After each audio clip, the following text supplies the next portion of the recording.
हाँ जी, तो गाइज़ अस्सलाम वालेकुम। तो गाइज़ इस वीडियो में हम एग्जांपल नंबर 2.1 का आगाज़ करने जा रहे हैं, यानी कि दूसरे चैप्टर का आगाज़। तो गाइज़ जैसा कि आप चेक कर सकते हैं, यहाँ पे हमारे पास सिंपल चीज़ें थी, यहाँ पे नोड का भी कंसेप्ट नहीं आया। तो इंशाल्लाह पहली 4 एग्जांपल के बाद आपको नोड का लेक्चर भी मिल जाएगा, जिसमें नोड, ब्रांच, लूप सब का कंसेप्ट दिया जाएगा। तो गाइज़ सबसे पहले हमें ये शेप दी गई है, ये जो मैं आपके सामने ड्रा कर रहा हूँ, जिसमें एक रजिस्टर लगा हुआ है, उसी के साथ साथ एक वोल्टेज सोर्स लगा हुआ है,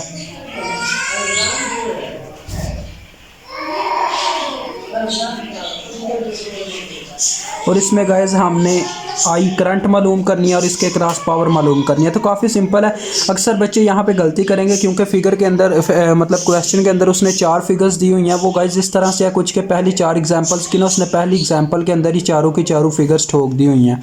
तो लिहाजा आपने उसको इग्नोर करना, आपने अपने क्वेश्चन की तरफ ध्यान देना। वो कहता है in the circuit in figure A 2.4a determine the current and the power absorbed by the register, यानी हमने करंट को मालूम करना और रजिस्टर के क्रॉस पावर मालूम करनी है।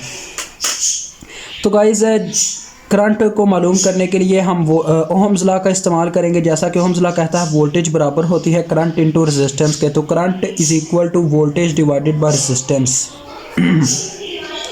तो यहाँ पे वोल्टेज 12 है और रेजिस्टर हमारे पास 2 किलो ओहम्स है,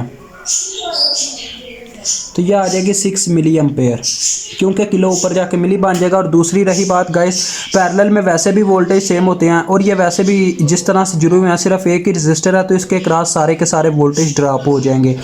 अब हमने करंट मालूम कर लिया। पावर को फाइंड आउट करने के हमारे पास 3 तरीके होते हैं, voltage into current, current square into resistance, और तीसरा फार्मूला होता है वोल्टेज स्क्वायर ओवर रेजिस्टेंस। तो हम इसमें से कोई भी चूज़ कर सकते हैं। हमें करंट भी मालूम है, वोल्टेज भी मालूम है और रेजिस्टेंस भी मालूम है। तो मैं आपको यही कहूँगा, आप ये दूसरे वाला फार्मूला चले चूज़ कर लें। तो करंट का स्क्वायर यानी कि 6 मिली का स्क्वायर इंटू रेजिस्टेंस यानी 2 kilo ohms, which is equal to, देखें 6 बार 36 हो जाएगा। 36 2 बार कितना होता है 72 मिली वाट आ जाएगा गाइस, क्योंकि 1 मिली स्क्वायर जो होगा वो 1 किलो के साथ कैंसिल हो जाएगा और दूसरा मिली इसके साथ लग जाएगा, क्योंकि ये होगा 10 पावर -6।